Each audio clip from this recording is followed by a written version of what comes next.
여름에 만들어집니다. 하나님은 사계절 일하십니다. 예, 서로 반갑다는 그 표정까지 담아서 축복하시겠습니다. 반갑습니다. 축복합니다. 예, 감사합니다. 우리 유아실, 유치부실 또 앞에 나와 앉아서 예배드리는 유치아동 청소년들 위해서 박수 한번 해주시기 바랍니다.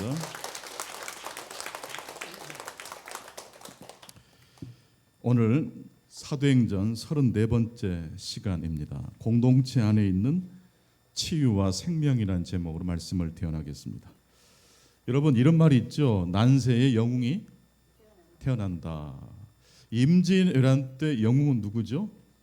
두말할 필요 없이 이순신 장군입니다.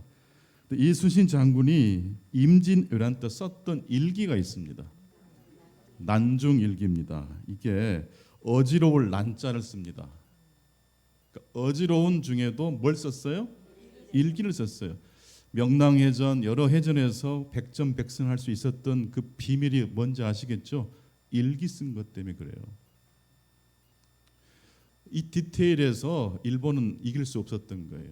잘했을 때뿐만 아니라 부족했을 때 피드백하고 성찰하고 앞으로 있게 될 전쟁을 앞에 두고 얼마나 꼼꼼하게 이렇게 일기를 쓰면서 자신을 돌아보고 준비했던 것입니다. 성경도 사실은 난중일기와 같습니다. 성경이 기록된 때는 자세히 들여다보면 힘들고 어렵고 굉장히 위태로웠을 때 하나님께서 말씀을 주신 거거든요. 특별히 사도행전 말씀은 예수님께서 부활하시고 40일 동안 이 지상에 머물러 계시다가 40일 뒤엔 하늘로 어떻게 하셨죠? 승천하셨습니다. 이때 사도행전 1장 11절 보게 되면 제자들이 넋을 놓고 하늘로 올라가시는 예수님을 바라봤어요. 왜 바라봤을까요? 와, 우리 예수님 하늘로 올라가신다, 너무 멋있다, 이렇게 바라본 게 아니죠. 우리는 어떡하라고 예수님 그렇게 올라가십니까? 우리는 아직 조직도 여러 가지 준비도 매우 부족한데 저희들만 놓고 가시면 어떡합니까? 망연자실한 표정으로 하늘을 올려다 보았던 거예요. 그랬더니 천사들이 왜 하늘을 쳐다보느냐, 왜 넋놓고 하늘만 바라보느냐, 하늘로 올라가신 그 주님께서 언젠가 다시 너에게로 돌아오실 것이다. 제자들이 막막한 상황 속에서 이제 더 이상 예수님이 없는 가운데 교회를 끌고 가야 돼요. 그런 막막한 상황 속에서 복음을 증거했고 그러한 흔적들을 기록해 놓은 책이 어떤 책입니까? 사도행전입니다. 그러므로 사도행전은 난중행전이라고도 말할 수 있습니다. 사도행전 이꼬르 뭐라고요? 난중행전입니다. 그리고 우리 신자들이 이 위태로운 역사와 시간을 통과하는 우리의 삶의 여정 역시 난중일기죠. 난중행전이 될 수밖에 없습니다. 지난 주일까지 우리는 사도행전 1장부터 19장까지를 읽고 말씀을 나누었습니다. 그런데 사도행전을 읽어보니까 사도들의 행전이었습니까? 성령의 행전이었습니까? 사도들이 계획한 대로 다 치밀하게 모든 게 이루어졌나요? 사도들은 닥쳐서야 이게 무슨 뜻이었는지를 경험하게 되고 그 뒤에 그 의미를 해석하게 되었던가요? 사도들이 계획해서 밀어붙인 게 아니고 사실은 그 모든 일을 섭리하고 주관하신 분이 계셨죠. 누구죠? 바로 성령님이십니다. 그래서 사도행전을 다른 말로 하면 뭐라고 말할 수 있습니까? 성년행전이라고 말할 수 있습니다. 그리고 더 자세히 덧붙이자면 사도들은 그러니까 항상 성령이 앞서서 어떤 일을 만나게 하시고 부딪히게 하신 다음에 따라가요. 그럼 나중에 깨달아요. 아하. 그래서 사도행전은 성년행전이면서 동시에 뒷북행전이에요. 뒤늦게 깨달아요. 여러분, 신앙생활은 다 뒤늦게 깨닫는 거예요. 아하, 그랬구나. 아, 그래서 하나님이 그 고난을 통과하게 하셨구나. 닥쳐서는 몰라요. 내일 일은 난 몰라요. 하루하루 사는 거예요. 그런데 그냥 사는 게 아니라 누가 우리의 삶을 주관하시고 인도하셔요? 성령이 이끄신다는 말씀입니다. 뒷북행전이라는 말이 참 재밌습니다. 믿음이란 그러므로 반응입니다. 뒷북치는 거예요. 믿음 좋은 사람은 뒷북 행전을 써나가는 사람들이에요. 하나님이 예스 하실 때 우리가 아멘으로 응답하는 거예요. 하나님이 노라고 하실 때도 있어요, 없어요? 지금은 아니야 라고 할 때는 어떡합니까? 우리도 그냥 순종해야 돼요. 하나님이 또한 예스와 노뿐만 아니라 웨이트, 기다려라, 인내해라고 할 때도 역시 우리가 어떡합니까? 참을 수 없어요, 견딜 수 없어요, 그런 게 아니라 알겠습니다, 묵묵히 인내하겠습니다 하지 않습니까? 하나님의 말씀에 응답, 반응하는 것이 믿음입니다. 그럴 때 우리의 믿음이 성장하고 우리의 삶도 성령 행전이 될 것입니다. 시편 81편 10절 하반절에 보게 되면 내 입을 크게 열라 내가 채우리라. 제가 이 말씀 너무 좋아요. 이 말씀을 최초로 읽었을 때가 있거든요. 기억나요. 성경에 아무리 많은 말씀이 있어도 내 영혼을 만져주는 말씀이 있거든요. 이때부터 제가 믿음은 응답이다. 신앙의 핵심은 뒷북치는 거다. 하나님의 말씀에 내가 응답하고 반응하는 것이 나를 성장하게 하는 것이구나. 내 생각에 갇혀 있지 않고 말씀에 반응하는 저와 여러분 되시기를 축원합니다. 그러려면 아멘을 잘 하셔야 돼요. 하나님이 예스 할 때도 아멘 하시고 노 할 때도 아멘 하시고 기다려라 할 때도 아멘 하실 수 있기를 축복합니다. 우리 표의 말씀에 고린도후서 1장 20절 말씀을 가지고 표를 만들었는데요. 너무 좋죠. 이 말씀도 하나님의 약속은 얼마든지 그리스도 안에서 뭐가 됩니까? 예가 되고 그런즉 그런 말미암아 우리는 어떡합니까? 아멘하여 하나님께 영광을 돌린다고 말씀하고 있어요. 신앙생활은 듣는 거예요. 경청하는 거예요. 그리고 응답하는 거예요. 어떤 분들은 기독교는 믿기만 하면 된다. 하나님의 행하심을 믿기만 하면 된다. 지적 동의를 마치 믿음의 핵심인 걸로 착각하시는 분이 있어요. 그렇지 않아요. 반드시 하나님을 믿는 사람은 응답하는 사람이 되는 것입니다. 노르위치의 줄리안이라는 이 하나님의 신실한 종이 흑사병을 통과하고 그래서 다 절망 가운데 사로잡혀 있는 유럽의 성도들을 향해서 시민들을 향해서 하나님께 받은 계시의 말씀을 들려줬어요. 바로 그것이 바로 all will be well, 만사가 잘 될 것입니다 였습니다. 처음에 제가 이 말씀을 읽다가 이렇게 싱거운 말씀이 무슨 그 시대를 변화시켰을까 의심했어요. 근데 이 말씀을 읽고 묵상하고 숙고하다 보니까 무릎을 치게 돼요. 여러분 만사가 잘 되시길 축복합니다.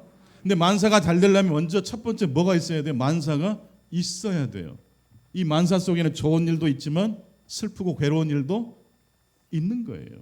근데 믿음이 있는 사람과 없는 사람의 차이는 뭐냐면 믿음이 있는 사람들은 그 만사를 어떻게 합니까? 심어요. 심은 대로 거둔다는 하나님의 말씀을 붙잡고 좋은 일이 왔을 때만 아멘한 게 아니라 슬프고 힘든 일이 와도 미처 내가 지금은 헤아리지 못하지만 나중에 장차 크고 비밀한 일로 나를 복되게 하실 것이다 라고 생각하고 아멘한 줄로 믿습니다. 그래서 만사가 잘 된다는 의미는 단순히 구호가 아니에요. 이것은 기도고 신앙 고백이에요. 다시 한번 외쳐보실까요? All will be well. 만사가 잘 될 것입니다. 좌우로 축복합시다. 만사가 잘 될 것입니다. 바울 사도의 여정은 사도행전의 중심 인물로서 전반부에는 베드로 사도가 중심으로 끌었다면 사도행전 13장 9장부터서는 사실 사도 바울의 행전이라고 해도 과언이 아닙니다. 사울의 회심 이후에 사도행전은 또 중심이 베드로에서 사도 바울로 싹 바뀝니다. 물론 그들을 사용하시고 이끄시는 분은 누구라고요? 성령님이십니다. 바울 사도가 지난주에 예배소에서 엄청난 큰 소동을 겪었죠. 잘못하면 목숨을 잃을 뻔도 했어요. 수만 명이 에베소 극장에 모여가지고 아데미 여신이 아데미 여신이요 환호를 질렀어요. 근데 그렇게 몇 시간 외쳤지만 리더가 없으니까 그 모임은 어떻게 되는가요? 흩어져요. 전진을 못해요. 비전이 없는 사람들은 사람들을 소동을 일으킬 수는 있으나 끌고 갈 수 없어요. 사람의 손으로 만든 우상은 사람을 모이게 할 수 있으나 전진하기는 못해요. 그러나 하나님의 말씀을 내 운명의 말씀으로 믿는 자들은 그 말씀에 의해서 자신의 삶을 드리는 사람은 자신만 구원합니까? 다른 사람까지 구원의 길로 인도합니까? 나는 우리 충만교회 성도님들이 자신의 믿음을 지키는 걸로 만족하지 않고 내 믿음을 잘 지킴으로 내 자손들을 복되게 하실 수 있기를 축원합니다. 큰 소동을 겪고 난 다음에 바울 사도의 마음속에 변화가 일어납니다. 더 이상 에베소와 고린도, 이 아시아, 소아시아의 중심 도시는 이제 바울이 마음 놓고 선교할 수 있는 지역이 아니에요.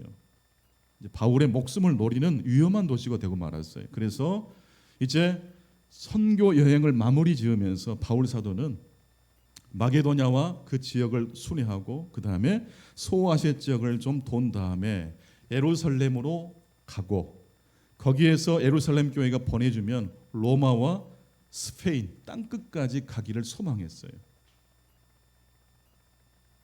그래서 이제 오늘 본문에 보게 되면 바울 사도가 이제 드로아에 도착을 한 것입니다. 드로아에 도착한 바울 사도가 이제 설교를 하기 시작합니다.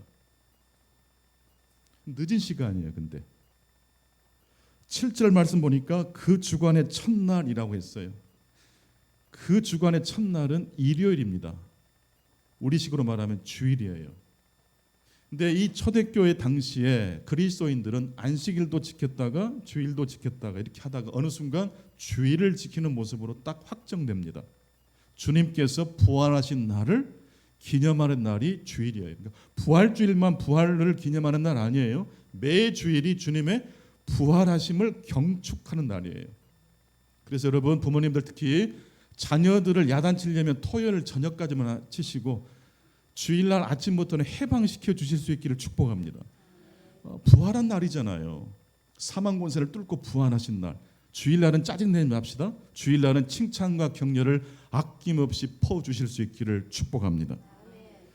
하지만 지금은 주일이 일요일이 휴일이지만 초대교회 당시에 이 일요일은 어떤 날입니까? 여전히 노동자들은 일을 해야 돼요. 비록 그 주간의 첫날 주일날 예배로 모였지만 이 시간이 오전 시간이 아니에요. 저녁 시간이에요. 다 일을 마치고 저녁 늦게 모인 거예요. 몸과 마음이 많이 피곤했을 것 같지 않습니까? 그런 피곤한 가운데 바울 사도가 설교를 하기 시작합니다. 근데 이때 바울 사도는 설교를 길게 했을까요? 짧게 했을까요? 7절 말씀 본문을 같이 한번 읽어 보시고 확인해 보겠습니다. 본문 7절입니다. 그 주간의 첫날에 우리가 떡을 때려 하여 모였더니 바울이 이튿날 떠나고자 하여 그들에게 강론할세 말을 밤중까지 계속하매. 왜 밤중 늦도록까지 계속 설교를 멈추지 않았을까요? 1절 중반절의 말씀 보면 바울이 이튿날 떠나고자 했다고 그랬어요. 어디로 떠나요? 이제 예루살렘을 향해 가는 거예요. 즉 바울의 고별 설교나 마찬가지예요. 지금 이 설교를 하고 바울은 다음에 설교할 기회가 있습니까? 없습니까? 없어요. 우리가 알다시피 예루살렘에 도착한 바울이 잡히게 되고 재판을 받게 되고 바울이 로마의 항소에서 결국은 배를 타고 로마까지 죄수의 몸으로 끌려가게 되지 않습니까? 그런 시나리오를 우리가 이미 알고 있는 전제하에 말씀을 보세요. 바울은 굉장히 마음이 뜨거워요. 고별 설교에 마지막 설교에 이 성도들을 다시 만날 가능성이 없어요. 그래서 한 말씀이라도 더 들려주고 싶은 간절한 마음으로 일과를 마치고 저녁 늦게 모인 성도들 앞이지만 저녁 밤이 늦은 시간까지 말씀을 멈출 수가 없었고 성도들 역시 바울의 그런 열정적 설교를 흡입하고 있었던 것입니다. 그랬는데 8절 9절 보니까 그 모인 장소가 3층 아파트와 같은 곳인데 그곳에 함께 모였던 유두고라는 청년이 창에 걸터 앉아서 말씀을 듣다가 깊이 졸아버렸어요. 이게 말씀과 믿음의 태도가 불량해서가 아니라 일과를 마치고 나서 늦게 예배 장소에 도착한 유두고란 청년 당연히 졸 수밖에 없어요. 불을 밝히는 그 등에 기름 냄새까지 합쳐지니까 공기도 안 좋아요. 그러니까 졸려요. 그러다가 그만 떨어져서 어떻게 됐나요? 9절 끝부분에 보게 되면 3층에서 떨어졌으니 접근을 일으켜 보니 어떻게 됐어요? 죽었다고 말하고 있어요. 사도행전의 저자는 누가입니다. 누가는 의사예요. 의사. 의사의 소견으로 보면 이것은 죽은 거예요. 그래서 그 다음 구절 10절에 보니까 바울이 내려가서 그 위에 엎드려 그 몸을 안고 말하되 떠들지 말아라. 생명이 그에게 있다라고 했는데 이 순간 유두고가 살아난 게 아니에요. 이미 유두고는 의사 누가가 죽었다라고 선언했어요. 그렇다면 이 바울 사도가 생명이 아직 그에게 있다라고 말한 것은 예언적인 말씀을 선포한 거예요. 희망을 선포한 거예요. 하나님의 축복을, 하나님의 표적을 그렇게 희망하는 가운데 예언적 말씀을 한 것이에요. 그리고 난 다음에 바울이 어떻게 했습니까? 11절 보세요. 올라가 떡을 떼어 먹고 오랫동안 곧 날이 새기까지 이야기하고 떠났다 그랬어요. 그러니까 그날 예배는 철야 예배였어요. 다음 날 일찍이 바울은 떠났어요. 그 와중에 유두고가 떨어져서 어떻게 됐다고요? 죽었어요. 그런데 12절 보니까 사람들이 살아난 청년을 데리고 가서 적지 않게 위로를 받았다고 그랬어요. 언제 유두고가 살아났을까요? 성경은 그걸 말하고 있지 않아요. 베드로가 다비다를 살릴 때, 또 바울의 몸에서 가죽을 세공할 때 사용했던 앞치마와 그 손수건을 댔던 환자들이 살아났다고 했잖아요. 시점이 분명해요. 근데 오늘 유두고가 살아난 시점이 나와 있나요? 나오지 않아요. 이건 의도적인 서술이라고밖에 말할 수 없어요. 언제 유두고가 살아났다는 의미입니까? 자, 11절 유두고가 죽은 다음에 사도 바울은 성도들과 함께 다시 3층으로 올라가서 떡을 뗐다고 했어요. 여기서 말한 떡은 성찬을 의미해요. 예배를 계속 진행한 거예요. 그리고 그렇게 깊은 말씀과 은혜를 나누고 있을 때 어느 순간 누가 살아났어요? 유두고가 살아난 거예요. 바울이 살렸다고 해도 틀리면 아닐 텐데 왜 누가라는 이 사도행전 저자는 이런 식으로 성경을 편집하고 기술했을까요? 만약 이번에도 바울의 능력에 의하여 유두고가 살아났다고 하면 바울 이후에 남아있는 이 성도, 이 교회들은 문제와 환란이 닥쳤을 때 누구만 생각해야 돼요? 아, 그때 베드로 사도가 참 뛰어나셨는데 바울 사도가 있었으면 이 문제 해결하셨을 텐데 과거만 생각하고 과거에 좋았을 때만 회상하는, 그래서 현재 닥친 위기에 당황한 채 쓰러져 버렸을 거예요. 그렇지만 이 드로아 지역의 교회에 일어났던 유두고가 다시 소생한 사건의 이 경험은 바울을 통해서 하나님 역사하신 게 아니라 교회 공동체를 통해서 하나님이 치유와 생명의 역사를 일으키신 것을 보여주신 사건입니다. 그리고 이 사건은 오늘 2024년도 충광교회를 비롯한 이 시대의 모든 교회를 통해서 하나님께서 생명과 치유의 사역을 하시겠다는 말씀이기도 합니다. 나는 여러분들의 환난과 질병이 치유되시기를 축원합니다. 진심으로 여러분의 아픔과 역경이 다 극복되시고 회복되시기를 축복합니다. 언제요? 언제 그런 일이 나요? 따라합시다. 나도 모르는 사이에 그렇게 치유 회복이 일어날 줄로 믿습니다. 누가 안수했기 때문에 뭐 그럴 수도 있어요. 하지만 오늘 본문의 내용은 무엇입니까? 그런 안수기도와 하나님의 종들을 통해서 역사하실 뿐만 아니라 예배를 잘 드리다가 나도 모르게 병이 떠나고 질병이 떠나고 아픔과 통증이 견딜 만한 통증으로 바꿔질 줄로 믿습니다. 오늘 본문은 그래서 사도행전 여러 말씀 중에 너무너무 소중한 말씀 아닙니까? 그때 있었던 이야기가 아니라 현재 진행형으로 우리에게 다가오는 말씀이 될 줄로 믿습니다. 예배를 드리는 도중에 등불을 많이 켰다고 그랬어요. 8절을 보면 당시 그리스도인들은 소수자였고 또 종교의 자유를 로마 제국은 허용했지만 기독교인들에게는 유독 좀 심하게 핍박을 했어요. 어떻게 모함도 했냐면 전허적들은 꼭 늦은 시간에 밤에 모여가지고 캄캄한 데서 이상한 짓 한다고. 왜 늦은 시간에 그리스도인들이 모일 수밖에 없어요? 일과를 다 마치고 난 다음에 모일 수밖에 없기 때문에. 그래서 등불을 많이 켰다고 그랬잖아요. 한두 개가 아니라. 왜 등불을 많이 켰을까요? 우리는 숨어서 캄캄한 데서 이상한 짓 하는 사람이 아니라 너희들도 궁금하면 와서 보세요. 등불을 환하게 키운 것은 우리 당신들이 오해하듯이 나쁜 짓 하는 사람이 아니라는 걸 변증한 행동인 거예요.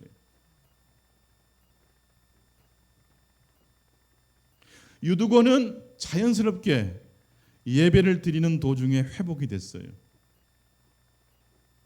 이게 이 시대를 향한 하나님의 메시지입니다. 첫 번째, 하나님이 세우신 교회는 치유와 생명의 힘이 있다는 말씀입니다.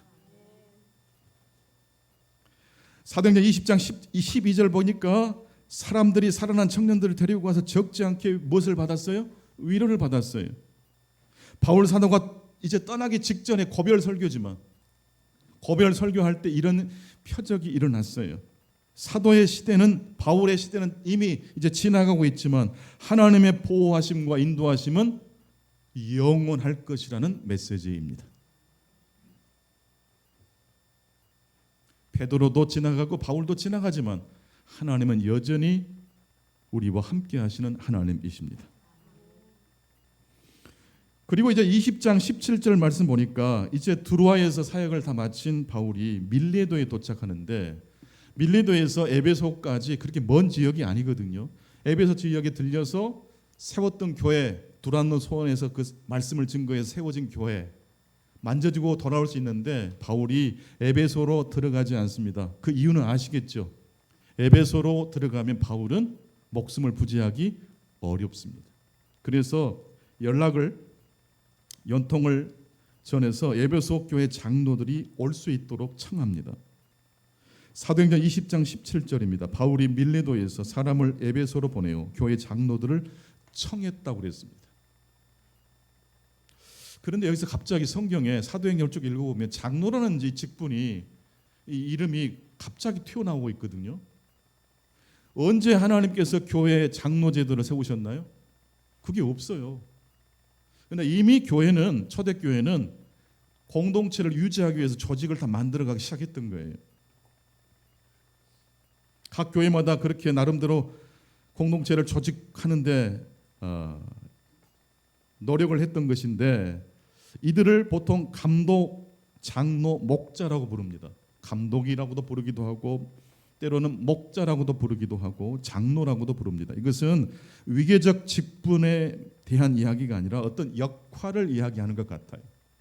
그리고 오늘날의 장로라기보다도 목사와 더 가까운 그런 직급이라고 말할 수 있습니다. 그런데 왜 바울은 갑자기 에베소 교회 장로들을 호출하고 있습니까?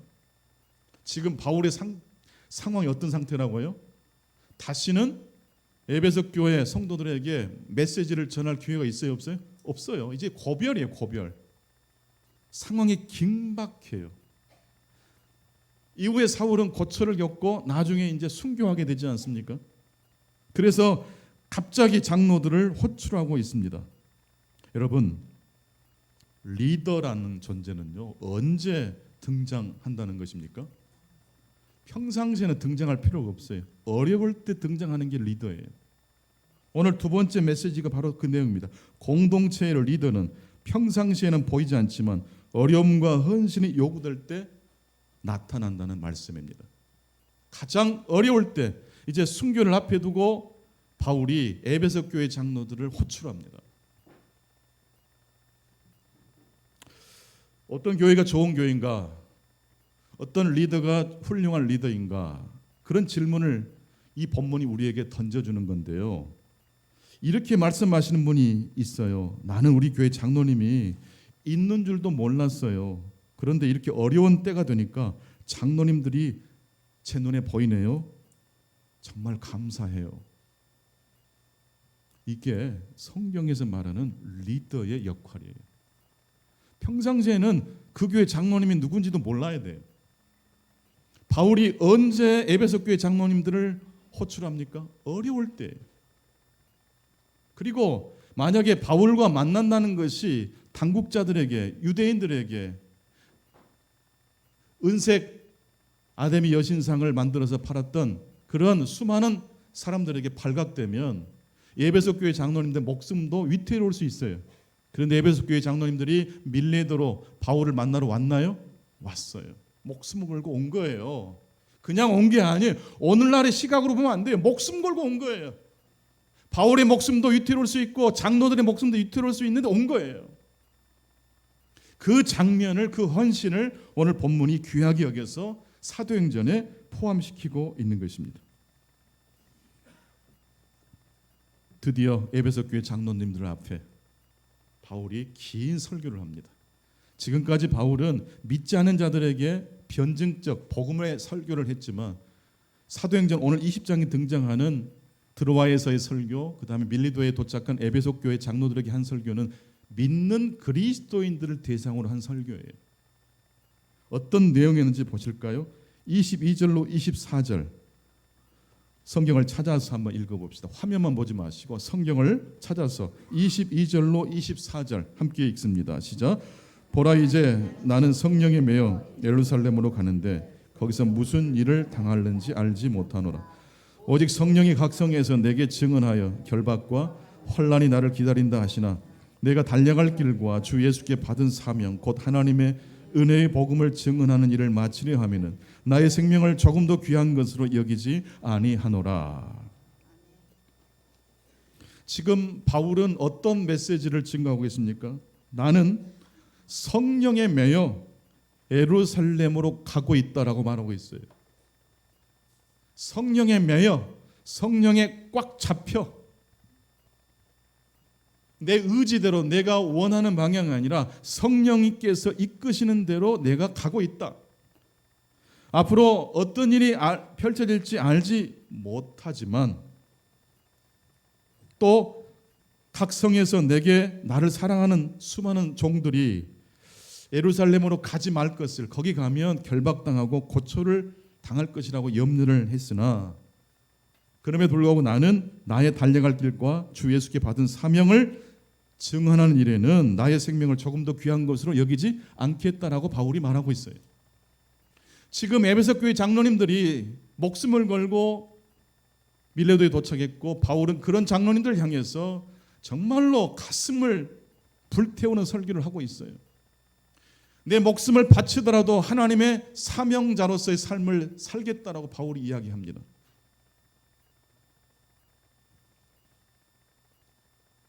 세 번째 메시지입니다. 바울은 자신의 계획이 아니라 성령님께 끌려가는 인생을 살았습니다. 같이 한번 따라서 하시겠습니다. 바울은 자신의 계획이 아니라 성령님께 끌려가는 인생을 살았습니다.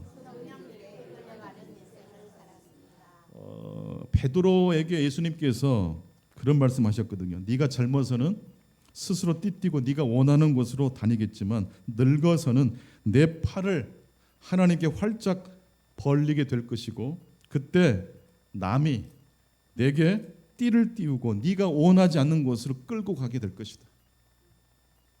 여러분, 신앙생활을 멋있게 한다는 거, 훌륭하게 한다는 것은요, 내 뜻을 성취하는 게 아니고 다른 사람이 나를 끌고 가는 것을 하나님의 시선으로 볼 줄 안다는 뜻이에요. 하나님의 시선으로 여러분의 가정과 여러분의 삶을 다시 한번 바라보실 수 있게 되기를 축복합니다. 그냥 눈으로 보면요, 불행한 일, 행복한 일, 잘된 일, 못된 일 이렇게 볼 수 있어요. 근데 하나님의 시선으로 보면 내가 원하지 않는 대로 내가 끌려간 그 지점에 누가 보여요?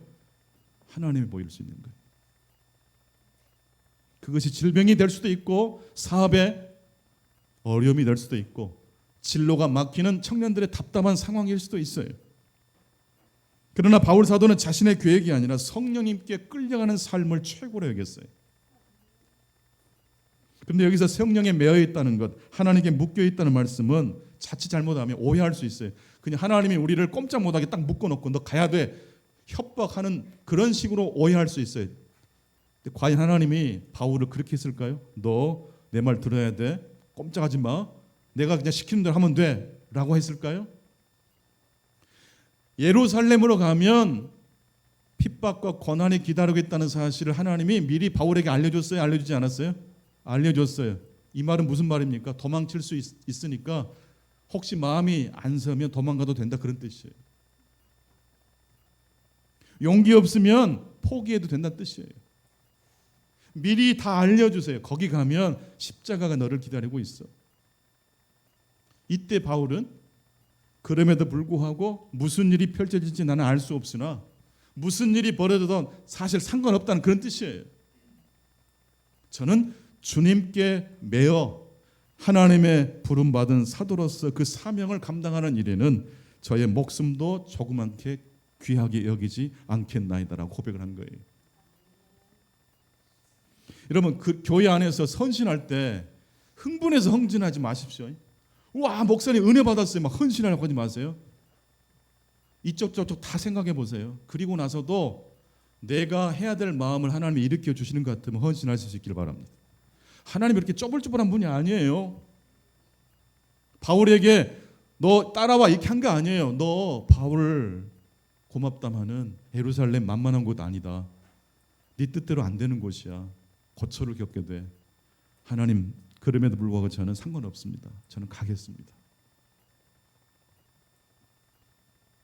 그래서 바울은 불행했을까요? 행복했을까요? 그래서 바울은 그 길이 발이 떨어지지 않는, 그래서 막 억지로 끌려가는 길이었습니까? 담대하게 나아가는 길이었습니까? 이번에 노벨상을 받은 한강 작가가 2014년도에 노르웨이에서 어떤 큰 행사를 했어요. 노르웨이라는 나라가 참 재밌는 나라예요. 2014년부터 100년 동안 500그루의 나무를 심어서 그 나무가 100년 정도 자라면 그 중에 5그루를 베어서 한강 작가가 낸 작품을 책으로 한 권 내준대요. 물론 한강 작가뿐만 아니라 또 다른 99명의 작가도 이 프로젝트에 참여하게 되는 건데 100년 뒤면 한강 작가는 이 세상에 없지요. 근데 그 프로젝트에 참여하기 위해서 한강 작가가 뭘 썼다고요? 글을 썼어요. 소설을 썼어요. 그 내용은 공개할 수 없대요. 이제 엉거를 땅에 묻기 전에 약간 그 작가의 마음이, 얼굴 표정이 조금 염려스러운 빛이 돌았지 않겠습니까? 이게 과연 100년 뒤에 책으로 나올까? 그러지 않겠어요? 그랬더니 이 작가를 바라보고 노르웨이 사람들이 태연하게 이렇게 말하더랍니다. 아무것도 걱정하지 마세요. 꼭 책으로 출간해 드릴 테니까. 걱정하지 말래요. 100년 뒤에 책으로 꼭 출간해 준대요. 그렇게 말한 그 사람들 100년 뒤면 있어요, 없어요? 여러분, 50년 뒤에 우리가 있어요, 없어요? 100년 뒤에 우리 있어요, 없어요? 200년 뒤에는요? 근데 충만교회는 있어요, 없어요? 다시 한번 물을게요. 100년 뒤에 충만교회 있어요, 없어요? 우리가 50주년 기념 예배당을 짓고 나면 100년 뒤에 우리 후손이 기억할까요? 기억하지 못할까요? 그 프로젝트예요. 이게 공동체만이 할 수 있는 정신적 신앙의 계승이에요. 우리만을 위해서 하는 거 아니에요. 이 도시를 위한 것이기도 하고 이 아픔을 딛고 있는 광주를 위한 사역이기도 해요. 왜냐하면 우리 건축의 테마 중에 한 가지가 평화거든요. 그리스도의 빛이 신앙 고백과 같은 이 바위와 만나는 컨셉으로 이 설계가 지금 진행되고 있거든요. 아직도 완성 안 됐기 때문에 못 보여드려요. 다 완성되면 우리 교우들 앞에 공개할 것입니다. 선진국이란 돈이 많은 나라가 아니고 공동체성이 정말 기가 막히게 강한 그런 나라가 아닌가 생각해 봤어요. 오늘 유두권은 어떻게 치유받았다고요? 공동체가 치유했어요. 공동체가 말씀과 성찬을 나누고 밤새도록 말씀을 나눴을 때 어느 순간 유두거가 죽었는데 살아난 거예요. 이게 공동체 힘이에요. 오늘 말씀을 세 가지로 드렸습니다. 하나님이 세우신 교회는 치유하고 생명을 일으키는 힘이 있습니다. 여러분, 믿음의 눈으로 보십시오. 충광교회 예배와 공동체 속에 무엇이 있어요? 치유와 회복의 힘이 있는 줄로 믿습니다. 두 번째, 공동체 리더는 평상시에 보이지 않아도 괜찮아요. 언제 드러나면 돼요? 위기, 어려울 때 리더는 등장하는 거예요. 밀리도에 도착한 에베소 교회 장로님들 목숨을 걸고 온 거예요. 그 한 장면 한 카트가 에베소 교회를 어떻게 이어갔겠습니까? 성도들은 리더를 봐요. 담임 목사를 보지만 장로님들을 봐요. 리더의 헌신을 보고 성도들은 감동을 받고 파울로 하는 거예요. 우리 예수님께서 우리를 위하여 모든 걸 주셨던 것처럼 그 하나님의 희생에 100만 분의 1이라도 갚아 가시는, 응답하는 저와 여러분의 삶이 되시기를 축복합니다. 세 번째, 바울은 자신의 계획이 아니라 성령님께 이끌려가는 인생을 살았습니다. 여러분, 이제 더 나이 들고 힘이 없어지면요, 다른 사람이 내 몸에 손을 댑니까 안 댑니까? 엄청 힘든 거예요. 저희 장모님도 이제 요양보호사가 이제 일주일에 5번 오세요. 그걸 허락하기까지 마음이 너무 고통스러웠어요. 근데 그거 해놓고 보면 별것 아니에요. 훨씬 편리해요. 시작하기 전 때는 걱정하셨는데 지금은 너무 좋아하신대요. 여러분, 그러나 그런 시간도 더 지나가면, 더 힘이 없어지면 진짜 누군가가 내 동의 없이 내 엉덩이를 만지고 기저귀를 갈아주는 때가 와요. 그러나 여러분, 두려워하지 마세요. 어차피 우리 인생은 내가 내 마음대로 가는 인생이 아니라 하나님이 이끌어 주시는 대로 가는 인생인 줄 믿습니다. 그런 믿음을 가지고 내 연약함을 보시기 바랍니다. 그런 믿음에 의하여서 나의 성공과 실패를 하나님의 시선으로 보실 수 있기를 축복합니다. 그러면 누군가에 의해서 내가 끌려가는 것처럼 보이지만 그 자리에도 누가 계셔요? 성령님이 계시는 걸 보게 될 줄로 믿습니다. 하나님의 축복이 함께 하시기를 축원합니다. 존귀하신 하나님, 오늘도 주님께서 주신 말씀을 통해서 우리 아이는 아픔과 상처가 치유되게 해 주시옵소서. 나도 모르는 사이에 이 공적 예배를 드리는 이 가운데 우리의 마음이 회복되게 하시고 죽어있는 영감들이 회복되는 역사가 우리 교회 예배 가운데 일어나도록 도와주시옵소서. 바울의 모범이 밀레도 교회에 도착한 에베소 교회 장로님들의 리더십이 우리의 귀감이 되게 해 주옵소서. 노르웨이라는 나라가 참 독특한 나라입니다. 100년 뒤에 프로젝트를 진행합니다. 돈도 안 되는 일인데 우리 교회가 지금 50년 기념 예배당을 짓는 목적 역시 50년, 100년의 프로젝트가 되게 해 주옵소서. 우리가 떠나고 난 자리에도 이 교회가 영원할 수 있게 하시고 이 교회를 통해서 이루고자 하시는 성령의 역사가 계속될 수 있도록 주여 역사해 주시옵소서. 예수님의 이름으로 기도하옵나이다. 아멘. 다 같이 일어나셔서 봉헌